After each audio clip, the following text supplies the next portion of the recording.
À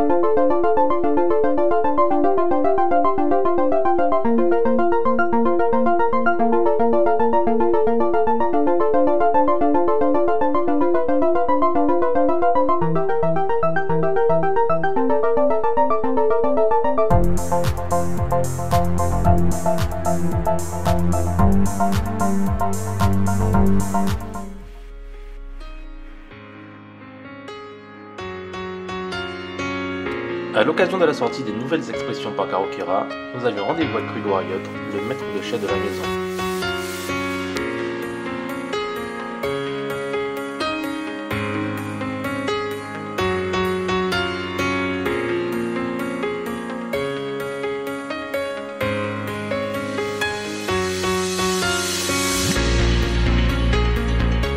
Le rhum vieux, c'est intéressant, mais c'est de nature complètement différente de rhum blanc.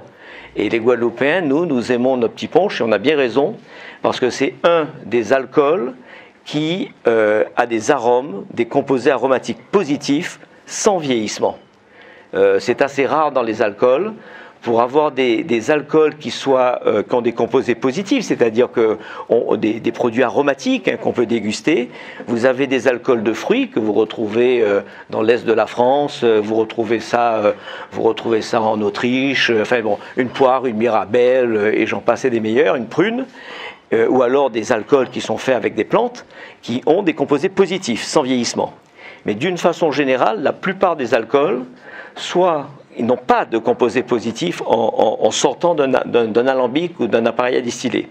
Alors c'est le cas notamment, et c'est très curieux, on est tous un peu amateurs de vin par la force des choses, autant un raisin, ça va vous donner en fermentation des produits merveilleux, des vins, et vous avez vu que vous pouvez distinguer les cépages en fonction des régions, enfin vous avez des choses très variées et très différenciées, autant un alcool, c'est-à-dire un distillat de raisin, ce qu'on appelle un brandy en fait, c'est pas très positif.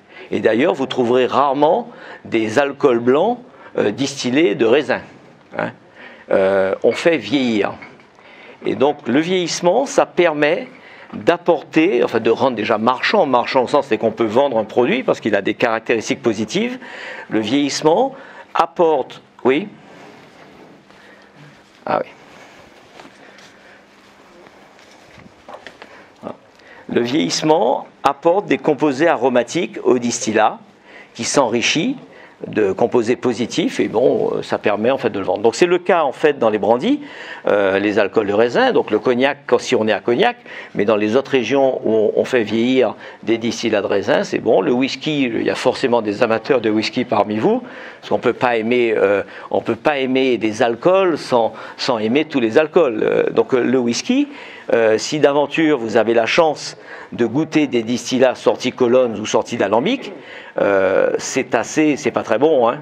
Mais par contre, en vieillissant, ça fait ce que vous connaissez. Voilà. Donc mon analyse en 2005, c'est que nous étions, je pense, des champions du rhum blanc, même si les rhums blancs de Guadeloupe ont toujours été, alors, à défaut d'être reconnus, parce qu'on n'est pas des gens qui s'exportions beaucoup, hein, mais on avait des rhums blancs de grande qualité. Mais par contre, sur les rhums vieux, on était un peu timorés, c'est-à-dire que comme on n'en consommait pas énormément, eh bien, on n'en produisait pas.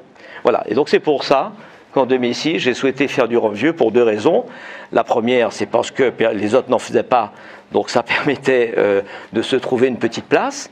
Et la deuxième raison, c'est que, bon, je veux dire, avec le temps, on vieillit et on change d'avis, mais quand j'étais plus jeune, je pensais qu'il était bien d'aller vendre la Guadeloupe sur le grand export, c'est-à-dire d'aller, je sais pas, à Moscou, en Lituanie, en Estonie, en Italie, et dire que la Guadeloupe, ça existe. Et pour dire que la Guadeloupe, ça existe, il faut vendre des produits guadeloupéens, et le rhum, c'est notre identité. Même si on est attaqué par les ayatollahs de la santé, le rhum, c'est quand même un produit qui fait partie de notre culture et vous n'arriverez jamais à vendre sur des marchés export de l'alcool blanc. Vous pouvez essayer, hein. C'est-à-dire que quand vous arrivez sur un salon avec un alcool blanc, c'est-à-dire notre rhum blanc qui est merveilleux, les gens se détournent des alcools blancs d'une façon générale parce que les alcools qui ont des caractéristiques positives, je vous disais, c'est les alcools vieillis. Donc ils veulent goûter un whisky, ils veulent goûter un cognac, ils veulent goûter un rhum vieux, mais des rhums blancs, ils ne veulent pas. Et donc le rhum vieux, c'est une manière d'attaquer les marchés export. Parce qu'une chose est sûre, c'est qu'une fois qu'ils ont goûté un rhum blanc agricole, il n'y a personne qui ne reconnaît pas les caractéristiques positives et la qualité des rhums blancs agricoles. Voilà. Mais voilà. Donc c'est un peu mon approche. Donc voilà, j'ai souhaité dans les années 2006 faire du rhum vieux. Donc aujourd'hui, c'est un peu derrière moi. Et on s'est installé à Sainte-Marie, à Capesterre. Alors pour faire des rhums vieux, parce que c'est un peu l'introduction, je vais vous parler. Si ça vous intéresse, hein, sans rentrer dans les détails, mais que vous perceviez que le champ des possibles et d'ailleurs, si vous êtes des amateurs, forcément, en goûtant les produits des uns et des autres, que ce soit guadeloupéens, martiniquais ou des produits du monde entier, vous vous rendez compte de la grande diversité, en fait, des produits.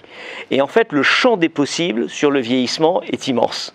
Alors, d'une façon générale, le vieillissement consiste à mettre un distillat dans un logement. Alors, pour ce qui est des rhums des Antilles françaises, c'est forcément en bois de chêne, du chêne. Bon, c'est historique, c'est comme ça. Si vous êtes au Brésil, vous allez travailler sur des bois brésiliens. Si vous êtes... voilà, donc mais le chêne est un bois assez remarquable, qui a très peu de résine, et c'est un bois qui est donc très adapté au vieillissement.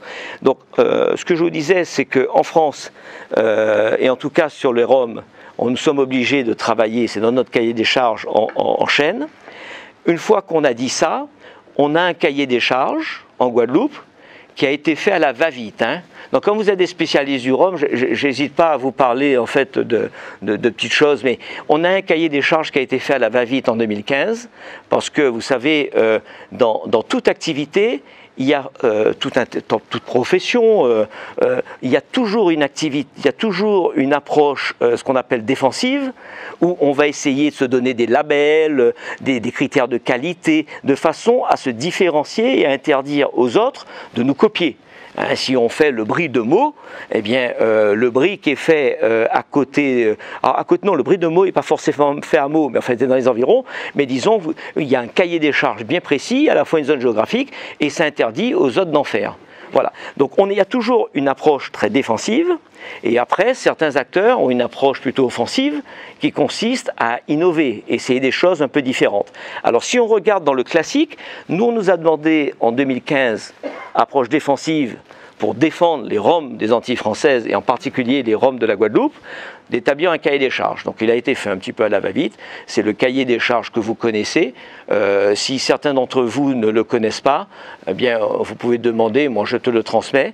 Et dans ce cahier des charges, on décrit exactement les modes de fabrication de rhum agricole.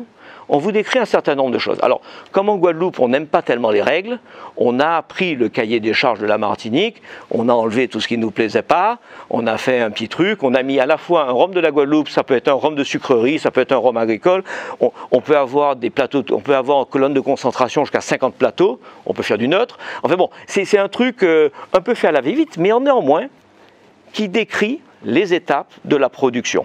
Les étapes de production.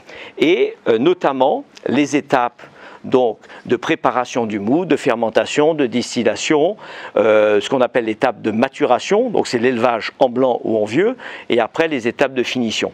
Voilà, donc là on a un cahier des charges. Ce cahier des charges, il reprend en fait l'historique. Comment nous faisions du rhum, enfin papa, grand-papa et arrière-grand-papa, comment ils faisaient du rhum. Et comment on faisait du rhum à l'époque? Il faut, alors c'est intéressant à avoir ça en tête. À l'époque, pour faire du rhum, bien sûr, on logeait dans des fûts. On va servir un petit verre quand même, hein, ça va aider à entendre. On va. Ils sont d'accord, je pense pas qu'ils soient d'accord. Bon, dans 5 minutes, on fait un petit verre. Bon, les approches anciennes du vieillissement, enfin anciennes et encore actuelles, c'est qu'en fait, on utilisait principalement, mais vraiment principalement à 90-95%, et je suis en train d'aller sur le 100%, on utilisait du chêne américain. Et quand vous visitez des distilleries, souvent vous allez trouver des fûts, des ex-fûts de Bourbon, du chêne américain. Ce sont des petits fûts qui font 180, 200 litres et qui sont dans un chêne qui a des caractéristiques très particulières. Pourquoi on utilisait du chêne américain?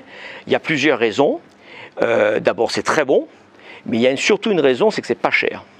C'est-à-dire que je me souviens, j'avais acheté pour un distillateur de la place en 2003, je crois, je lui avais fourni des fûts de chêne américain, je lui avais fourni ça à 13 $ le fût.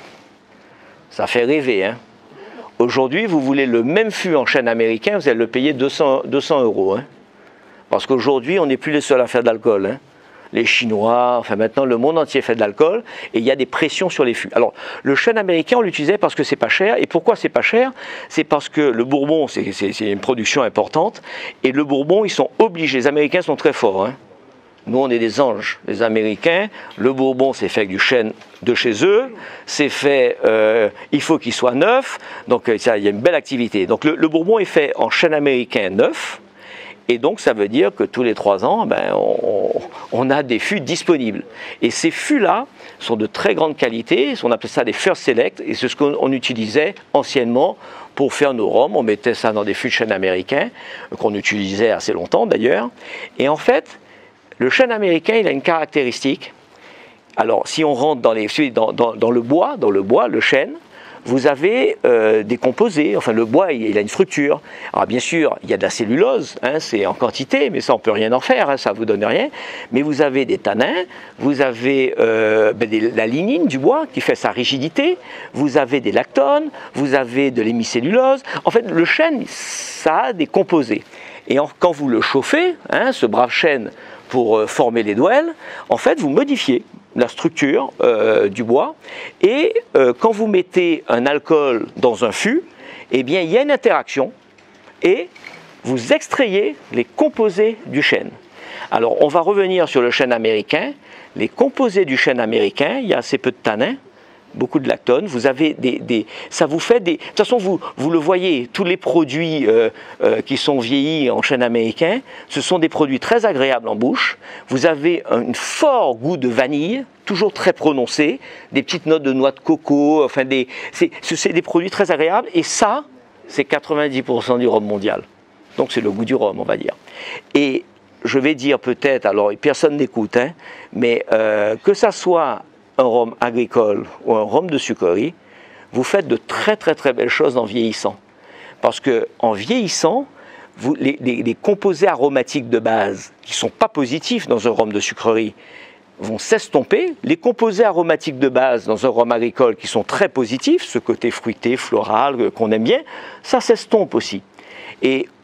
Et donc, en fait, vous allez avoir des arômes nouveaux qui vont se former, et que vous soyez en rhum de sucrerie ou en rhum agricole, vous allez faire des produits aux caractéristiques différentes, mais qui sont tous les deux de grande qualité. Je dis ça parce que souvent, on a tendance à vouloir opposer Pierre à Paul. Non, en vieillissant, je vous ai dit, le champ des possibles est immense. Voilà. Donc le chêne américain, il a des caractéristiques. Alors, puisqu'on a parlé du chêne américain, on peut parler par exemple du chêne français. Alors le chêne français, nous on a fait un choix, par exemple chez Cariquera, on travaille en chêne français et dans un chêne qu'on appelle le chêne pédonculé.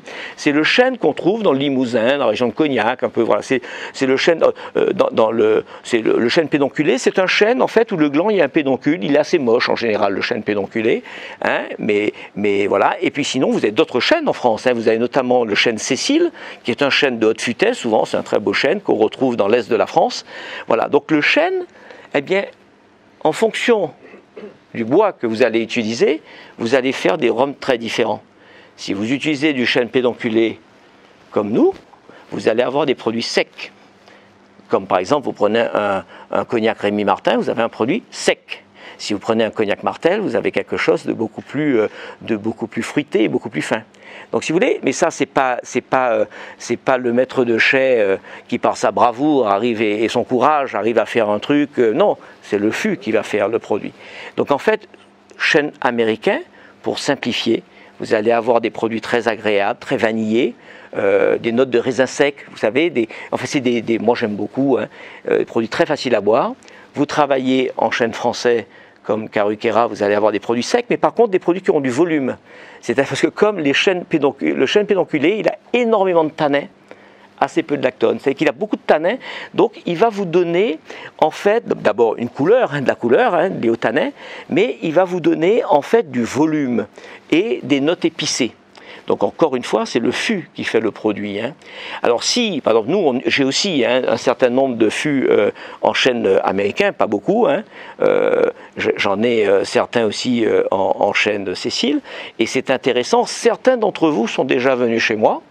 Et d'ailleurs, ce produit que je sors, elle s'est trompée, Estelle. Elle m'a donné 2 fois le même. Ah oui, mais il y en a d'autres. Okay. Ce produit-là, en fait, certains d'entre vous l'ont goûté. Alors, qui est-ce qui l'a goûté? Voilà, certains d'entre vous l'ont goûté. Et d'ailleurs, bon, je parle sous votre contrôle. Je parle sous votre contrôle. Quand tu es venu le goûter, bon, tu m'as dit que c'était pas trop mauvais, mais tu m'as dit surtout, il fallait l'embouteiller tel quel. Voilà, tel quel. Brut de fût, pas le réduire. Alors moi, je me suis fait violence, j'ai écouté. Donc je l'ai fait brut de fût. Et puis après, comme on est des gens sérieux, je l'ai après, une petite étape supplémentaire, ce qu'on appelle de l'affinage. Donc l'affinage, ça consiste à réduire en particulier le degré. Et il y a une chose qui est très nette, et c'est la palissade. Quand vous réduisez le degré, vous avez des arômes que vous ne pouvez pas percevoir parce qu'ils sont masqués par la puissance alcoolique. Et donc vous allez voir des arômes qui vont sortir un peu. Par contre, en réduisant le degré, vous allez perdre dans ce qu'on appelle ce sentiment de gras que vous avez sur un produit qui n'a pas été réduit, et ce sentiment parfois, quand le degré est très élevé, de chauffe. C'est-à-dire quand vous prenez un produit à un fort degré, vous avez, quand il passe le long de la gorge, c'est pas forcément désagréable, il y a un sentiment un peu particulier.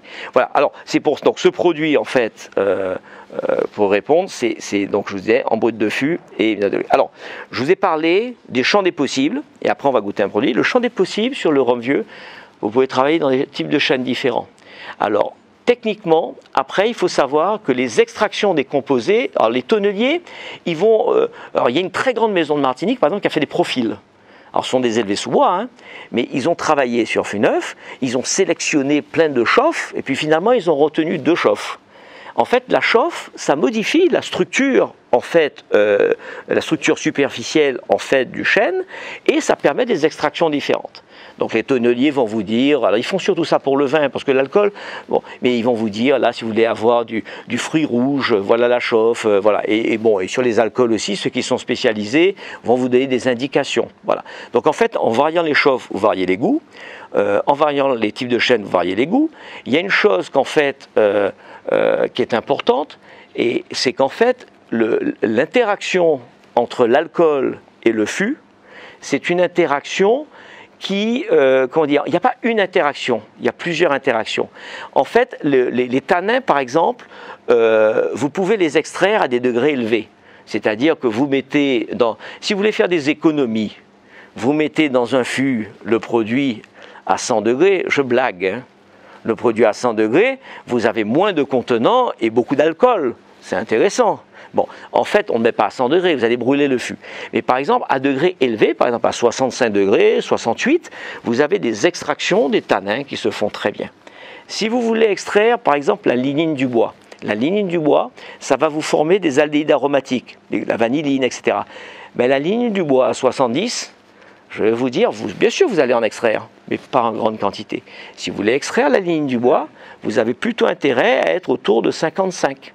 Si vous voulez extraire l'hémicellulose du bois, alors si vous êtes au-dessus de 50, vous pouvez dire au revoir à l'hémicellulose, vous n'allez rien extraire. Il faut être en dessous. Donc ce que je veux vous dire, c'est que le maître de chai, de chez Pierre, de chez Paul, de chez Jacques, je ne sais pas ce qu'ils font, mais en tout cas, quel que soit ce qu'ils font et la décision qu'ils ont prise, ou même l'usage qu'ils ont des mises en vieillissement, les degrés de mise en vieillissement, les types de fûts, eh bien, sans le savoir, ou en tout cas, ça va faire un produit particulier. Donc vous avez le champ des possibles est immense sur le vieillissement. Alors bien sûr, on ne peut pas tout faire. On ne peut pas tout faire parce qu'il y a certaines maisons qui travaillent avec tel type de fût, eh ben, grand bien leur face. C'est pas la peine, c'est pas la peine pour un producteur de faire tous les produits, tous les goûts du monde entier. C'est possible, hein, mais après ça manque de visibilité. Donc je pense que chacun, on a notre façon de travailler, on fait nos choix et comme ça on propose aux amateurs de rhum des expériences un peu différentes. Mais en tout cas, c'est cette expérience différente, la perception, en fait, des arômes que vous distinguez, le plaisir que vous avez en bouche, c'est vraiment lié quand même au choix que vous avez fait. Voilà. Bon. Et donc, quand vous voyez un maître de chai, vous lui demandez quel type de fût tu utilises, à quel degré tu mets en vieillissement, est-ce que tu fais une rotation ou pas, etc. Vous posez des questions, et puis vous pouvez avoir une idée, sans goûter le produit, du profil qu'il va avoir. Alors, donc je vous ai parlé un petit peu de Karukhera, un peu de son origine rapidement, un peu de quelques généralités sur ce qui se passe dans un fût. Je vous ai dit, il y a des extractions des composés du chêne. Et en fait, après, parce que quand vous goûtez un rhum vieux, dans un rhum vieux, vous avez des composés volatiles que vous allez apprécier au nez et après en bouche, hein, mais vous avez aussi des composés solubles qui ne sont pas volatiles et qui sont aussi importants. Ces composés solubles, ils font partie de la composante enfin aromatique du produit. Alors, si vous travaillez en fût neuf, en fût d'occasion, les extractions ne vont pas être les mêmes. Qu'est-ce qui se passe dans le vieillissement? Quand vous mettez un petit rhum blanc dans un fût, vous mettez un petit rhum blanc dans un fût, vous attendez environ 6 mois. Au bout de 6 mois, les composés aromatiques qu'on aime dans un rhum blanc, alors ça dépend des rhums, ça dépend est-ce que les cannes sont fraîches, ça dépend d'un certain nombre de critères, mais les composés aromatiques de rhum blanc, et en général ça a de la vigueur, hein, c'est floral, c'est fruité, ces composés-là s'estompent. Au bout de 6 mois, en vieillissant dans un fût, enfin logés dans un fût, les composés aromatiques du distillat de base, je ne dis pas qu'ils vont disparaître, mais vont s'estomper. Ça va disparaître. Et c'est la raison pour laquelle, dans les cahiers des charges de Guadeloupe et de Martinique, on parle, au bout de 6 mois, de rhum brun. On a mis un terme, rhum brun. On a distingué les rhums qui ont 6 mois dans un fût, les rhums qui ont 12 mois et plus, et les rhums qui ont 3 ans. Un rhum qui a 3 ans dans un fût, on dit c'est un rhum vieux. Un rhum qui a 12 mois et plus, on dit que c'est un élevé sous bois. Alors l'élevé sous bois, comme le rhum brun, ça peut être en fût ou en foudre, hein. Mais un rhum vieux, c'est forcément en fût, de moins de 650 litres. On fait ces différences-là, et après on parle de réserve spéciale ou de VSOP quand c'est 4 ans, et après qu'en plus de 6 ans, on dit c'est des XO, etc., des grandes réserves. Alors pourquoi on fait ces distinctions ? D'abord, c'est pour le consommateur, pour que lui, quand il achète un produit, il se dise, bon, ben, j'achète une réserve spéciale, ben, je sais que c'est 4 ans. J'achète un XO, je sais que c'est 6 ans, mais l'XO, ils peuvent avoir 12 ans. Hein. Après, chaque maison fait ce qu'il veut, hein, mais c'est au moins 6 ans. Voilà. Donc c'est premièrement pour renseigner le consommateur, mais aussi parce qu'il y a des différences. En fait, un vieillissement classique, dans un fût brun, un fût qui a 8, 10, 15 ans, vous allez avoir des extractions, et on peut le prendre dans tous les sens. Hein. C'est le temps qui permet à la palette aromatique de se développer, de s'enrichir. C'est-à-dire qu'avec le temps, vous avez des formations aromatiques qui s'enrichissent. Et c'est clair qu'un produit qui est resté 6 ans dans un fût, le même produit qui était resté 4 ans, la palette s'est enrichie. Et donc c'est pour ça qu'on a créé des distinctions. Donc on a 6 mois, 1 an, 3 ans, 4 ans, 6 ans. Et après il y a des millésimes, c'est toujours plus de 6 ans dans des fûts. On a créé des distinctions. Alors, le travail classique de vieillissement, on utilisait des fûts en première, des first select, mais quelquefois on les utilisait pendant 20-30 ans. Hein. Donc on utilisait aussi des fûts un petit peu fatigués. Un fût fatigué, vous comprenez que les extractions des composés du chêne, il n'y en a plus beaucoup. Et donc s'il n'y en a plus beaucoup, ça veut dire que votre rhum, eh bien, il va falloir attendre très très très longtemps pour qu'il se développe. Mais attention, hein, un vieux fût, ça fait de très très très bons rhums. Mais par contre, il faut attendre très très très longtemps. Si votre fût, il a 20 ans, 30 ans, n'espérez pas avoir un grand rhum au bout de 3 ans. Et d'ailleurs, ça serait même criminel en travaillant sur un très vieux fût de sortir un produit au bout de 3 ans, parce que ça sera un rhum vieux. Mais il n'y aura pas de caractéristiques très intéressantes. Mais si vous êtes patient et vous attendez 3 ans, 4 ans de plus, vous risquez d'avoir quelque chose de magnifique. Et je vous mets ça en tête, des choses magnifiques avec des vieux machins. C'est pour vous parler des choses, bon, tout aussi magnifiques, mais différemment, avec des fûts neufs. Alors, quand je vous ai dit dans le vieillissement, pour simplifier, vous avez des extractions décomposées, et après le fût, il respire, il est poreux, un fût. Et donc vous avez des phénomènes qu'on appelle d'oxydoréduction. En fait, vous avez de l'air entre les composés que vous avez extraits de votre chêne, votre distillat et l'oxygénation. Vous avez de la chimie dans le sens noble, pas la chimie de Bayer, etc. La chimie dans le sens noble, et vous avez des transformations et des formations aromatiques. Vous avez des formations d'acides gras et d'ester, vous avez des formations aromatiques. Et vous pouvez le suivre, si vous faites des analyses, vous voyez très bien que la composante aromatique du produit, elle augmente avec le temps. Alors après, les analyses, c'est très bien, mais rien ne remplace le nez, Parce qu'on vous dit les esters c'est bon, donc plus on a d'esters mieux c'est.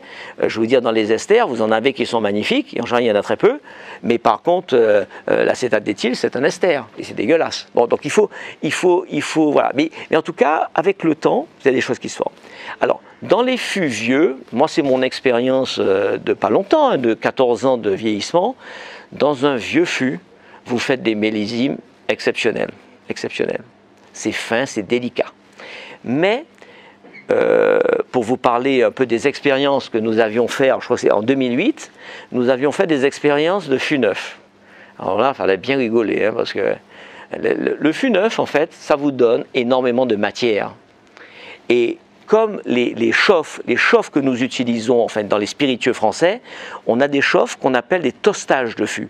C'est-à-dire qu'on fait des chauffes très longues à des températures relativement basses, 200, 250 degrés. Et donc en fait, les tanins ne sont pas souples du tout. Les tanins sont encore bien vivants. Et donc quand vous mettez un distillat en contact avec la barrique neuve, vous avez des extractions des tanins du chêne, et le tanin, ça a de l'amertume, ça a de l'astringent, c'est comme si vous mangiez un jour, prenez un raisin et mangez les grains de raisin, c'est ça les tanins.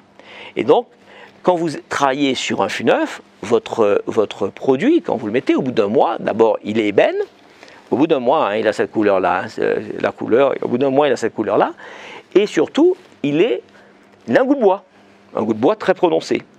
C'est pas grave, En général, donc nous ce qu'on faisait au début, c'est qu'on laissait un petit mois dans le fût neuf, parce que moi j'ai un papa là qui a arrêté de travailler en 1981 à Grosse-Montagne, et il m'a dit ne mets pas de caramel dans ton rhum. Bon, on a le droit de mettre du caramel, c'est autorisé, on a le droit d'obscurcir 2 degrés. En rajoutant un caramel colorant. Mais bon, ne mets pas de caramel dans ton rhum, ça sert à rien, ça arrête la bouche, etc. Bon, je ne sais pas s'il a raison. Toujours est-il, j'ai dit oui papa, je ne mettrai pas de caramel. Et donc, pour ne pas mettre de caramel, dès le début, j'ai commencé à vieillir fût neuf pour avoir des extractions et des composés aromatiques, enfin de la base, de la matière pour le vieillissement, et après des rotations dans des fûts roux. Et j'ai fait un essai en 2008 où je me suis endormi et j'ai laissé 2 ans dans un fût neuf. Alors au bout de 2 ans, je crois que je vous ai fait goûter aussi des choses dans un fût neuf au bout de 2 ans. Bon, alors certains d'entre vous me disent « Ah, c'est super bon !» Non, faut être sérieux. C'est bien sûr que ça a du potentiel, mais c'est quelque chose, c'est pas un truc qu'on va boire quand même. Et par contre, ce qu'on avait fait à l'époque, ça se boit quand même. Ça se boit, oui. Oui, mais bon, en tout cas, au bout de 2 ans dans un fût neuf, ce qu'on avait fait, c'est qu'on avait fait une rotation dans un fût roux, un vieux fût. Et là, on avait surveillé gentiment. On a surveillé pour voir, et les tanins, avec le temps, ils s'arrondissent. C'est-à-dire qu'ils vont s'arrondir, vous n'avez plus ce côté bois, et bien sûr, avec le temps, vous avez de la formation de composés aromatiques. Et donc, on avait sorti l'expression 2008, on va boire un coup, on avait sorti l'expression 2008 à l'époque, qui a eu un certain succès.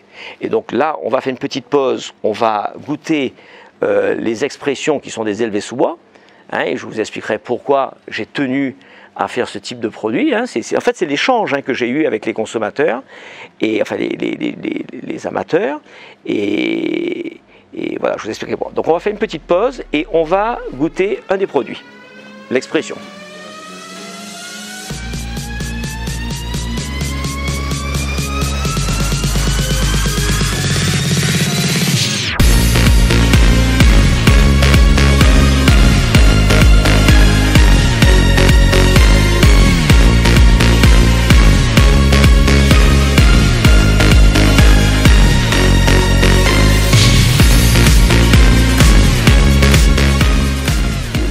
En fait, ce qu'on remarque, c'est que les consommateurs de rhum, il y a différents profils, différents consommateurs.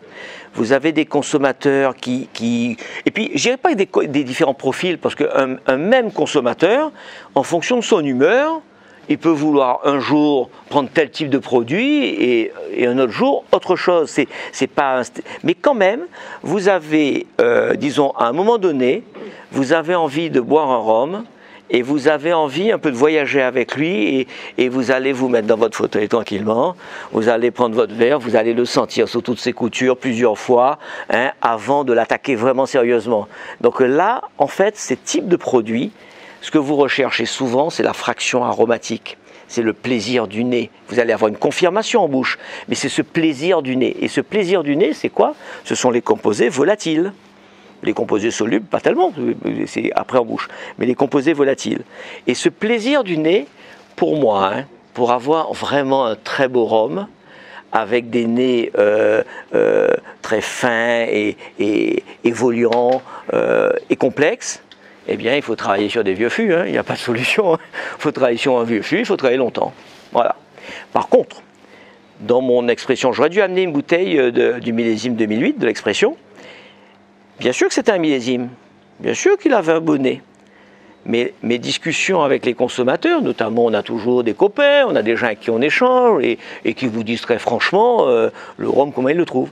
En fait, ce qu'ils aimaient, c'est ce plaisir de la bouche, c'est-à-dire un rhum qui avait du volume, il avait des notes de chocolat, il est un peu particulier, ce plaisir de la bouche. Et en fait, c'est pas du tout la même chose. Les deux sont tout à fait louables, mais si vous voulez avoir un plaisir en bouche, du volume, enfin de la complexité, hein, mais un bel équilibre, de vous à moi, c'est pas la peine d'attendre 3 ans. Hein. C'est pas la peine d'attendre 3 ans, c'est pas la peine d'attendre 9 ans. Si vous travaillez avec des vieux fûts, vous êtes obligé d'attendre 3, 4, 6 ans. Vous êtes obligé, vous n'avez pas le choix. Mais si vous travaillez en fût neuf, eh bien, en fait, les extractions sont tellement importantes. Et puis après, bon, c'est un peu de la technique, mais il faut savoir que dans le fût neuf, ce qu'on appelle l'estérification, donc notamment la formation aromatique, elle est beaucoup plus rapide dans un fût neuf. Et donc, en fait, dans un fût neuf, vous avez des formations aromatiques plus rapides, mais ça ne vaudra jamais le fait d'attendre 8 ans dans un vieux fût. Hein. Parce que le temps, c'est quand même le temps. Hein. Mais par contre, dans un fût neuf, vous avez des extractions très puissantes. Alors par contre, le fût neuf, c'est très dangereux. Très dangereux. C'est-à-dire que le fût neuf, il faut le surveiller. C'est comme le lait sur le feu, il faut surveiller. Parce qu'en fait, ces extractions, il y a un moment donné, il faut s'arrêter. C'est pas la peine d'attendre 2 ans. 2 ans, j'ai dû attendre 6 ans pour que ça, de mon point de vue, que les tanins soient arrondis. Donc en fait, il faut s'arrêter pour passer toujours dans un vieux fût. Vous n'avez pas le choix. Le vieux fût, c'est magnifique. Parce que le vieux fût, en fait, il va vous apporter des choses, mais tout doucement. Mais par contre, il est poreux, ça va respirer et les tanins vont s'arrondir. Voilà. Donc c'est pour ça. Alors il y a une autre raison, hein, mais c'est une des raisons. C'est pour ça que je me suis dit, eh bien, on va continuer dans ce modèle. Moi, j'ai 2 produits qui sont chez moi des inclassables. C'est-à-dire que c'est lié à des procédés. L'intense, c'est un procédé, une façon de rassir, d'élever des rhums blancs, et sinon l'expression. Et l'expression, c'est un travail en fût neuf. Et c'est pour ça que j'ai sorti, donc, cette année, sous la pression très forte de certains membres. Non, mais c'est vrai, hein. Non, mais c'est vrai, sinon je vais peut-être... non, mais sous la pression très forte de certains d'entre vous, on a décidé de sortir un élevé sous bois, travailler en fût neuf. Alors, certains m'ont demandé le temps, c'est très court. Je me souviens plus, je crois que c'est en août qu'on l'a mis en vieillissement, et on a fait une rotation, je vais marquer ça sur la bouteille, ça sera plus simple. On a mis ça en août, en vieillissement, on a fait une rotation en avril, donc 6 mois, et on a soutiré des fûts en octobre. Donc en fait, c'est un produit qui a 12-13 mois de fût. C'est pas beaucoup, hein, 13 mois. Là je viens de sortir la semaine dernière dans du fût roux, hein, c'est-à-dire un vieux fût, des rhums qui avaient été élevés 3 ans. Vous n'avez pas les composés aromatiques de ce produit-là. Par contre, vous avez une bouche qui est beaucoup plus ronde. Là, quand vous... Alors, moi, ça m'intéresse d'avoir votre feedback. Je pourrais vous donner le mien. Moi, je trouve que c'est un produit très intéressant. parce qu'il a du volume, il est assez équilibré. Alors, il garde quand même une légère amertume. Si vous voulez, il a une amertume. Alors, on aime ou on n'aime pas. Moi, personnellement, j'adore les amers. Moi, je vais mettre l'angostura dans mes cocktails. J'aime la mer. Mais c'est pas normal d'aimer la mer. Parce que, c'est ça que tu as pêché, en fait. voilà, parce qu'on n'est pas fait pour ça. Physiologiquement, nous sommes faits pour aimer le sucre. On est fait pour aimer le sucre et la mer pour s'en détourner. D'ailleurs, si vous avez, je ne sais pas comment ça s'appelle, une agnosie ou un machin comme ça, quand vous perdez l'odorat, il faut savoir que la mer, vous allez le sentir quand même. Parce que en fait, c'est un mécanisme de défense de notre corps. Vous prenez quelque chose d'amer, le cerveau va vous dire c'est de la mer, c'est pas bon, c'est du poison. Donc on n'est pas fait pour aimer la mer.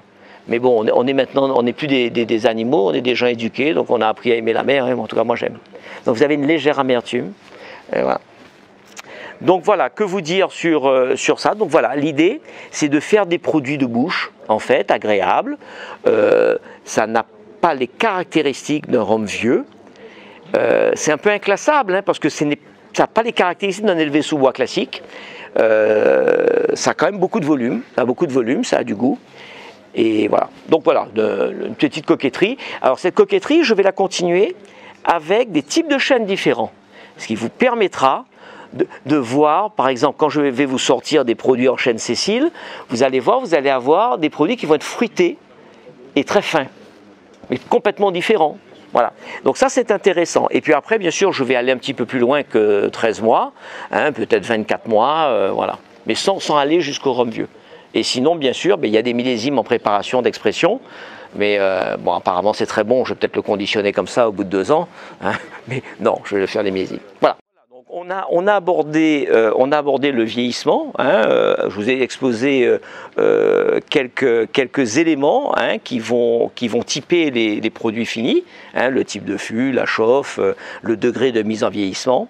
Et je vous ai fait découvrir, dans la poursuite d'une expérience qui avait été conduite en 2008, sur l'expression 2008, des produits qui sont des produits élevés en fût neuf, avec des rotations dans des vieux fûts, pour éviter ce côté tannique puissant. Voilà. Et voilà, c'était l'objet en fait de la présentation, mais en tout cas c'est un produit qu'on va mettre sur le marché, très prochainement. On croit qu'il y a une petite médaille à Bruxelles. Ah oui, bon, il y a une médaille, oui. Donc à Bruxelles, bon, j'ai présenté le produit à l'arrache, parce que le concours avait lieu en novembre, donc j'ai envoyé ça rapidement, et effectivement on nous a donné une médaille d'or. C'est toujours agréable d'avoir des médailles. Sur lequel? Alors c'est celui-là, parce que l'autre, je devais l'affiner. Donc c'est celui que j'ai envoyé, je l'ai sorti, j'ai mis en bouteille le 19-10, et je crois qu'il fallait l'envoyer pour le 24-10 au concours. Donc j'ai envoyé ça rapidement. Et ça vous montre que le club a du nez, on est médaillé. Oui, le club est médaillé. On est allé chercher une médaille là. Voilà, vous avez eu une médaille d'or, sachez-le. Mais par contre, l'année prochaine, moi je vais présenter le mien, avec un peu j'aurai une médaille aussi. Voilà, bon ben voilà.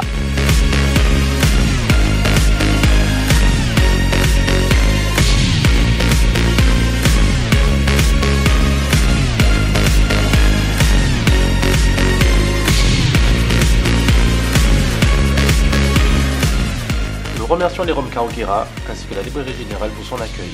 À la prochaine pour la prochaine masterclass.